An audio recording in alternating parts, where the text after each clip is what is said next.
안녕하십니까. 정치 내비게이션의 내비게이터 아나운서 정승조입니다. 일본이 위안부 문제를 사고하도록 미 국무장관이 압박하라는 법조항이 미국 하원을 통과했습니다. 아베 총리의 역사인식에 대한 미국의 불쾌감을 법안에 직접 반영한 것입니다. 일본으로서는 아베 총리의 동생인 기시 외무차관이 야스쿠니 참배 배경을 설명을 하겠다면서 미국을 방문 중인 상황에서 강력한 경고장을 받은 셈입니다. 하지만 일본 정부는 미국 하원의 법안 통과에 대해서 아무런 반응을 내놓지 않고 있는데요. 얼마나 더 경고를 받아야 퇴행적 역사인식을 깨닫게 될까요? 1월 17일 금요일 순서 출발합니다.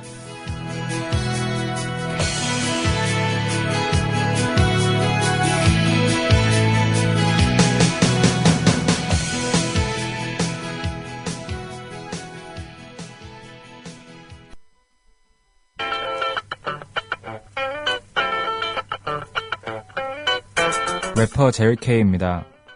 래퍼는 무슨 얘기든 할 수 있고 어떤 장르 뮤지션보다 적극적으로 사회의 시선을 들이대는 게 멋인 포지션입니다. 미디어 협동조합 국민TV와 본질적인 면에서는 비슷합니다. 무슨 얘기든 할 수 있고 어떤 언론 방송보다 공정하고 협동조합으로서 타 방송에 비해 표현의 제약이 적은 자유로운 방송 국민TV. 여러분도 공정하고 자유로운 국민TV 미디어 협동조합에 가입하세요.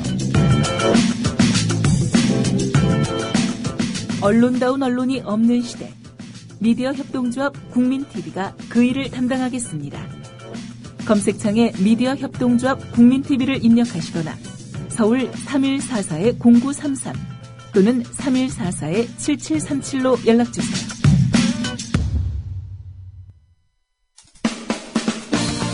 국민TV 라디오 광고를 모집합니다. 최고의 팟캐스트 청취율을 기록하는 국민TV 라디오는 시민들에게 가장 영향력 있는 콘텐츠 그룹입니다. 생방송으로 또 팟캐스트로 광고하고자 하는 분은 서울 전화 3144-0933, 3144-0933 국민TV 라디오 사업국으로 연락주세요. 미디어 협동조합 조합원 여러분은 보다 저렴한 가격에 모십니다. 세상을 향해 열려있는 가장 큰 스피커 국민TV 라디오와 함께 멋진 미래를 갖고 보세요.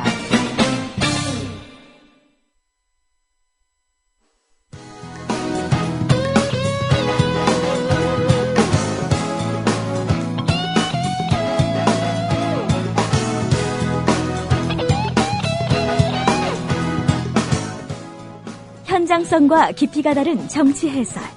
지금 여러분께서는 국민TV 라디오 정치 내비게이션을 듣고 계십니다. 진행의 정승조 아나운서입니다. 네, 정가레이더 시간입니다. 오늘도 이강윤 시사평론가 전화 연결되어 있습니다. 안녕하십니까? 안녕하세요. 네, 북한이 오는 30일부터 서해군사훈련과 비방 중상중지를 긴급 제한했지요? 네, 북한의 특히 대남 조치, 대외 조치들은 좀 의표를 찌른달까 그런 좀 일관성 같은 게 좀 있어 보여요. 네. 어제 긴급 중대 제안이라고 해서 그렇게 지금 말씀하신 걸 내놨는데 올 초에 김정은 제1비서가 신년사에서 남북 대화와 화해, 한민족 화해를 특히 강조한 것에 후속 조치로도 보입니다. 그렇지만 북한은 얼마 전 우리가 제안했던 이산가족 상봉은 한미 군사훈련을 이유로 거부했었죠.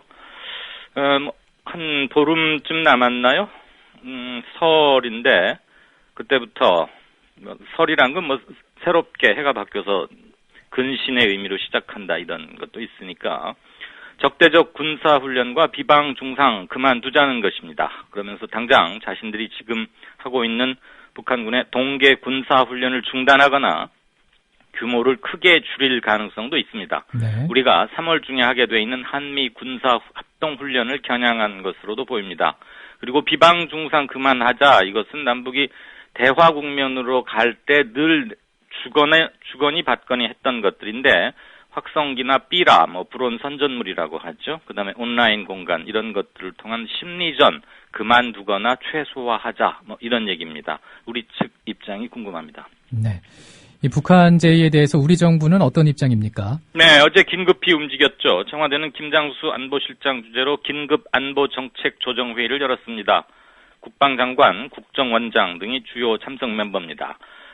인도를 지금 방문 중인 박 대통령에게 보고했고 오늘 공식 입장을 내놓겠답니다. 그런데 국방부에서는 어제 북한의 긴급 중대 제안에 대해서 대외 관계의 개선을 희망하는 메시지가 아니겠느냐. 그리고 한미 군사 합동 훈련 중단 촉구를 위한 명분 쌓기용이라고 본다. 그러면서 키 리졸브와 독수리 훈련 등 예정돼 있던 것은 그대로 하겠다고 발표했습니다. 조금 오늘 어떤 톤의 정부 발표가 나올지는 모르지만 어제 국방부는 조금 독자적으로 움직인 감도 없진 않습니다. 미국 의회에서 일본의 종군 위안부와 관련해서 의미 있는 조치가 이루어졌죠? 네, 미국 하원이 어제 일본 정부에게 위안부 결의안을 지킬 것을 요구하는 법안을 통과시켰는데 네. 미국 의회에서 위안부 문제가 정식 법안에 포함된 것은 이번이 처음입니다. 그 법안의 요지는 일본 정부가 위안부 결의안을 준수하도록 미국 국무부가 독려해야 한다. 이런 내용입니다. 위안부 결의안은 7년 전인 지난 2007년 미국 하원을 통과한 것으로 제2차 세계대전 당시 일본군의 위안부 강제 동원에 대한 일본 정부의 공식 사과를 요구했던 결의안입니다. 비록 그게 법적 강제력은 없는 보고서 형태였지만 정식 법안에 포함됐다는 게 이번에 처음이고 그게 의미를 갖습니다. 그래서 일본 정부의 사과를 압박하는 상징적 효과도 큽니다. 네. 특히 더군다나 요즘 아베 일본 총리가 야스쿠니 신사를 참배하는 등 계속 우경화 조치들이 나오고 있지 않습니까? 그래서 일본과 미국이 일정 부분 외교 마찰을 피하기 힘들 것으로도 보입니다. 그런가 하면 어제 하루 국회의원 3명이 배지를 잃었어요. 네, 일부 언론에서는 피해 목요일이다 이런 표현을 했던데 지키라고 만든 법을 안 지켜서 국회의원 노릇을 더 이상 못하게 된 것을 두고 왜 피해 어쩌고 이렇게 하는지 저는 잘 이해가 안 갑니다. 네. 어쨌거나 대법원은 어제 새누리당 이재영 경기 평택 출신이죠. 그리고 민주당의 신장용 경기 수원 출신입니다. 그리고 무소속 현영희 의원 이 사람 비례대표인데 공천 받겠다고 돈 뿌리다가 이렇게 문제됐었던 네. 분이죠. 아직도 국회의원 하고 있었더라고요. 이 세 사람들에게 당선 무효형을 최종 선고했습니다. 이에 따라서 비례대표인 현영희 의원을 제외한 두 의원의 지역구는 오는 7월 재보선 지역으로 확정됐습니다. 지난해 7월 재보선에 이어서 올해 재보선은 원래는 4월에 하게 돼 있는데 네. 6월에 지방선거가 있고 해서 그 뒤인 7월 30일로 미뤄졌던 겁니다. 그러면은 그 뒤에 오는 7월 30일 국회의원 재보선이 이제 판이 커지겠네요. 네, 많이 커질 것 같은데요. 원래는 작년에 좀 커지지 않겠느냐 이런 예측이 있었는데 작년에 대법원 판결이 좀 늦어지면서 이번 7월 달로 좀 2월 됐습니다. 네. 우선 당장 어제 현역 의원 3명이 이제 의원직을 잃었고요. 앞으로 당선 무효형으로 대법원 선고를 기다리고 있는 의원이 한 5명쯤 됩니다. 거기다가 또 지방선거에 나설 현직 의원들, 그러니까 도지사 이런 거 한번 해보겠다고 나올 사람들 있지 않습니까? 그런데 도지사에 출마하려면 의원 배지 반납하고 나와야 되거든요. 이런 사람들 다 합치면 10곳을 넘을 것으로 보입니다. 최대로는 한 14곳에서 이루어지는 거 아니냐. 네. 당연히 수도권과 전국 각지가 골고루 분포되어 있을 거고요. 그래서 미니 총선이라고 말하는데 크게 문제가 없을 것 같습니다. 김문수와 손학규 전 현직 경기도지사들의 거취에 대해서 이제 관심이 좀 갑니다. 네. 그렇죠. 잠룡, 우리 언론에서 그런 표현 써온 지 10년이 훨씬 넘습니다만, 김무성이나 서청원, 안철수, 제가 지금 새 정치인의 이름을 열거했는데 그 공통점이랄까 혹시 우리 앵커께서 아시겠습니까? 뭐가? 재보선을 통해서 국회에 네네. 최근에 입성한 네네. 분들입니다. 네네. 제가 갑자기 말씀드렸으면 당황스러우셨을 텐데, 의원들, 정치하는 사람들에게 가장 중요한 건 역시 의원 배지를 다는 것, 즉 국민의 대표가 되는 것이죠. 그러니까 자연인 김무성이 뭐라고 발언하는 것과 국회의원 아무개가 발언하는 것은, 국회의원 김무성이 발언하는 것은 그 법적인 의미나 정치적 무게, 그리고 행동 반경 이런 것들이 본질적으로 달라지는 것이죠. 네. 그러니까 그렇게들 국회의원 하려고 애를 쓰고 그러다 보면 하지 말란 짓도 하다가 앞에 말한 세 사람들처럼 의원직 배지도 도중에 떼이게 되고 이러는데 지금 가장 다음 선거나 앞으로의 정치 공간에서 주목받고 있는 사람들 중에 뭐 두 사람쯤 고르라 그러면 김문수, 손학규 전 현직 경기도지사 당연히 들어갑니다. 그런데 이 잠룡들 대선까지 앞으로 한 4년 정도 남았지 않습니까? 네. 그냥 뭐 연구소 같은 거 하나 차려놓고 빈손으로 어디 가서 강연 다니고 뭐 책 하나 쓰고 이렇게만 시간 보낼 수는 없지 않겠어요. 그래서 이번 7.30 국회의원 재보궐선거에서 적당한 데 골라서 출마해가지고 여의도 의회로 들어갈 타진할 가능성 높다고 봅니다. 그런데 만약에 이 둘이 수도권 어느 적당한 지역구에서 맞붙으면 그야말로 빅매치이자 대단히 중요한 의미를 갖는 선거일 텐데 선거구 사정상 그럴 가능성은 뭐 거의 없어 보입니다. 아무튼 둘 중에 한 사람 또는 두 사람 다 의원 배지 국회에 입성하려고 녹화하지 않겠느냐 이런 추측 충분히 가능합니다. 네. 6월 지방선거 이제 얼마 남지 않았는데 야권연대 가능성은 있어 보입니까? 지난 대선 때 문재인 안철수 이후로 야권연대는 아주 중요한 키워드가 돼버렸는데 그 힘은 사실상 조금씩 잃어가고 있는 게 아니냐. 특히 통진당 사태 이후에 급속히 힘을 잃고 있는 것은 사실입니다. 네. 그렇지만 현재의 정치 지형 구도상 그러니까 야권이 분열되면 뭐 필패할 것이다. 그러니까 밥을 지어서 누구한테 줄 수는 없으니까 일단 서로 좀 곱지 않게 보는 면은 있더라도 일단 밥솥 앞에서는 싸우지 말자 이런 정서도 상당히 강한데요. 민주당은 이번에는 뭐 이러저런 이유로 안철수 신당이나 다른 야당과 일전에 결전이 불가피하다. 그런 분위기가 물론 강하고 지도부도 동료는 하고 있습니다만 필패론을 상기시키면서 새누리당한테 어부지리는 주지 말자. 그래서 은근히 복선을 깔고 있습니다. 그러니까 이제 2, 3등 해봐야 그건 의미가 없다는 거죠. 2, 3등 다 합쳐봐야 2표 차이로 1등한테 지더라도 어차피 1등이 중요하다 이러면서 이제 막판에 가면은 단일화하자는 것을 은근히 강조하고 있고요. 이에 비해서 그 대상인 안철수 신당이나 진보당에서는 독자 후보 내겠다 무슨 소리냐. 우리는 분명히 우리 정체성을 심판받아보겠다 이렇게 강경한 입장입니다. 한편 야권연대 대상에서 거의 좀 제외되어 있는 통합진보당의 이정희 대표도 우리도 뭐 힘든 거 아니다. 최대 규모다. 한 800명 출마시켜서 당선시키도록 애쓰겠다. 이렇게 기염을 토했습니다.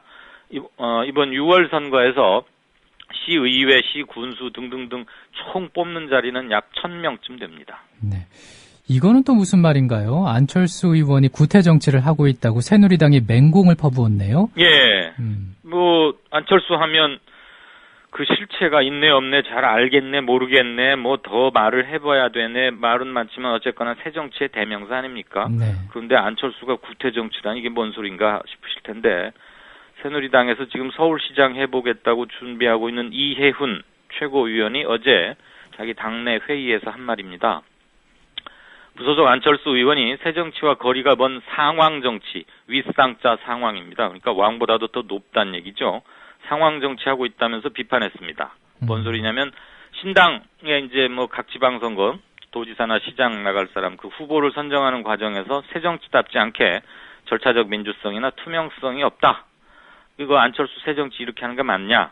후보 물색 과정 보니까 안철수는 구태 정치의 정수인 상황 정치 그 이상도 이하도 아니더라. 그러면서 간판으로는 뭐 장하성 교수나 무슨 뭐 윤여준 전 환경부 장관 이런 사람 앉혀놓고 자신은 막후에서 서울시장은 누구 내보낼까, 부산시장은 누구 할까 이렇게 바둑두고 있는데 그러지 말고 본인이 직접 서울시장 나와라. 그래서 자신하고 한판 붙자 뭐 이런 겁니다.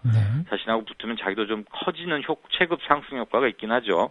그러면서 은근히 박원순 시장과 좀 대립시켜보겠다. 뭐 이간질 시켜보겠다 이런 뜻도 있었을 겁니다. 정치인이니까.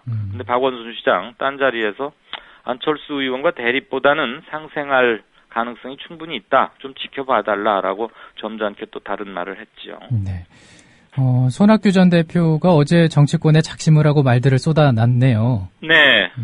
정치인들 기회 있으면 말을 하는데 그 타이밍이 대단히 중요하죠. 그런 점에서 1월 초는 뭐 어디 가서 무슨 말을 해도 뉴스가 됩니다. 신년이고 하니까요. 자신의 싱크탱크인 동아시아 미래재단 신년 할애회라는 게 어제 열렸는데 거기서 개헌 논의를 인위적으로 못하게 하는 것. 개헌론 얘기하지 마라. 이건 어불성설이다라고 박근혜 대통령을 정면으로 겨냥했습니다. 박 대통령이 지난번 기자 신년 연두회견에서 개헌론은 블랙홀이니까 얘기하지 맙시다. 뭐 이런 말 했었지 않습니까? 그리고 본인이 또 최근 6개월 동안 독일에 가서 공부 좀 하고 왔었죠. 네. 통일에 대해서도 얘기했어요. 역시 박 대통령의 통일은 대박이다. 이 발언 겨냥한 것 같은데 내가 다 독일 가서 보니까 그 말도 안 되는 얘기더라. 일테면 서독은 동독의 급변 사태나 흡수 통일 또는 군사적 대응 이런 거 사실 지금 우리 남북 관계의 기조 아닙니까? 이런 것들 준비한 적 없고 오히려 동서독 공전을 공식적으로 제도화했다. 그러면서 우리 정부와 특히 박근혜 대통령의 통일 대박론을 정면으로 비판했습니다. 그렇군요. 기초선거 정당 공천 폐지는 위헌이라는 새누리당 주장에 논란이 참 많아요. 네, 제가 이 소식 어제 전해드린 것 같은데요. 네. 만약에 위헌이라면 사실 이건 큰 문제죠. 그런데 새누리당이 정당 공천 안 하려다가 그거 없던 일로 하자 그러면서 들고 나왔던 핑계 중에 하나가 위헌론이라는 건데 이거에 반대 입장을 가진 사람들이 어제 일제히 포문을 열었어요. 정개특위 소속돼 있는 민주당 의원들이 기자회견 열고서 헌법재판소의 위헌 결정은 기초의원 선거 후보자의 정당 표방 금지에 대한 것일 뿐 정당 공천 금지에 대해서는 판단하지 않았는데 마치 새누리당은 공천 금지에 대해서 대법원이 뭐라고 위헌 판결을 내렸던 것으로 호도하고 있다. 그러면서 정당 공천 폐지 여부는 입법권자의 재량에 속한다는 한국공법학회와 대한변호사협회의 의견을 함께 공개했습니다.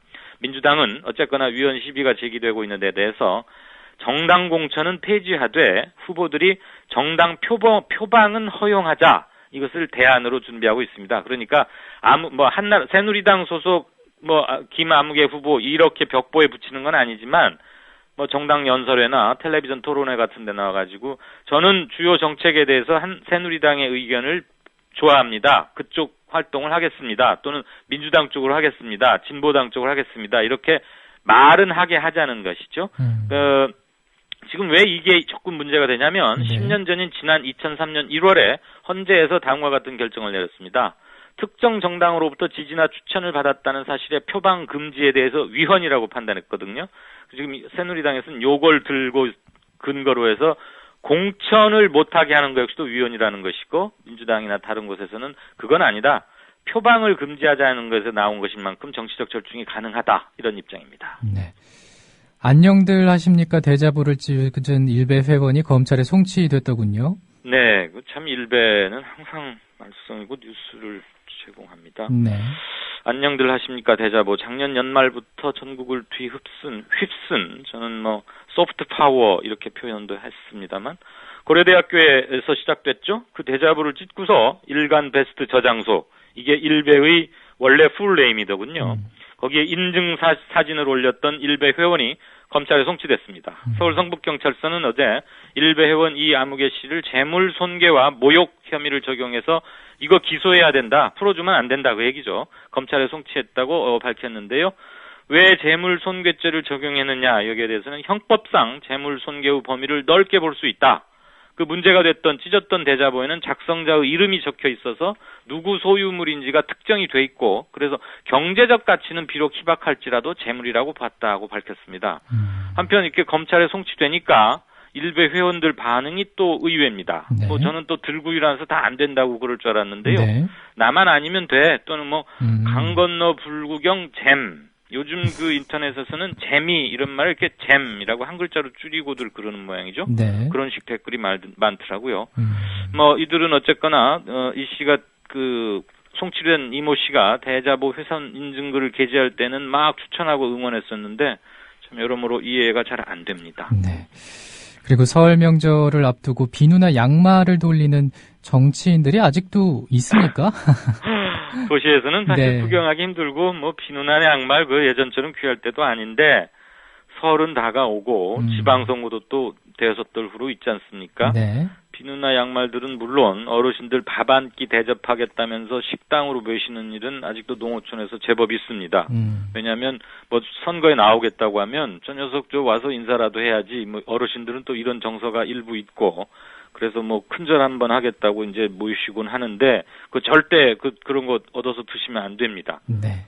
그랬다가 걸리면 과태료를 최대 50배나 물립니다. 그러니까 갈비탕 한 그릇 먹고 몇십만 원 내야 하는 날벼락 맞을 수 있습니다. 실제 작년에도 재작년에도 이런 일들 전국 각곳 특히 시골에서 많이 나왔습니다. 네. 그러니까 밥이나 양말 이런 거 돌리면 안 되는데 법이 이렇다는 걸 알면서도 밥을 사거나 선물을 돌리는 정치인들이 일단 저는 더 문제가 크다고 봅니다. 네.